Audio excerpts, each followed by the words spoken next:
About a week ago, the Senate passed a symbolic vote in favor of the Keystone Pipeline. Now, I have no idea why they decided to pass a symbolic vote. I have no idea if they do this on other pieces of legislation.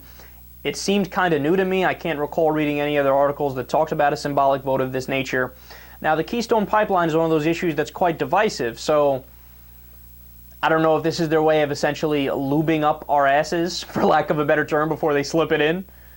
Or, I don't know. I don't know what their reasoning was for doing it. But the Keystone Pipeline did pass the Senate in a symbolic vote. And what happened directly after that? 2 tar sands oil spills. God, it's like the irony is just slapping us around in the face. It's amazing. So the first oil spill came on Wednesday when a train reportedly carrying tar sands oil spilled 15,000 gallons in Minnesota. And an ExxonMobil pipeline ruptured on Friday. Now, this was an even bigger spill. This was major news. It leaked approximately 10,000 barrels of tar sands crude in Arkansas town. And as a result of that, 22 homes have been evacuated as officials clean up what's considered the world's dirtiest oil. So, and by the way, these numbers are actually slightly outdated. I got these numbers last night. I wouldn't be surprised if they've gone up since then.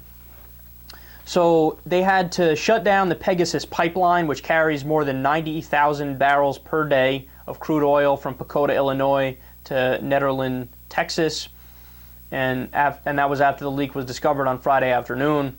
And also this week, Exxon was hit with a $1.7 million fine for a pipeline that ended up dumping 42,000 gallons of oil in the Yellowstone River in 2011. So, I mean, you guys know I'm an agnostic. I don't necessarily believe in a higher power. I certainly don't know if one exists. But God, that is really ironic that right after they passed the symbolic vote saying, yes, we love oil, Keystone Pipeline, we're in favor of it, yes, yes. 2 oil spills immediately. Gee, I wonder if it's time to maybe wean our way off of fossil fuels. You know, last year was the hottest year on record for the contiguous United States.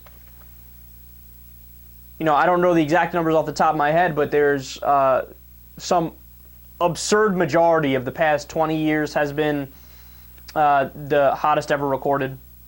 Gee, you think maybe it's time we should move towards renewable energy like solar and wind and geothermal and thorium, which is like nuclear except meltdown proof? I'm not quite sure.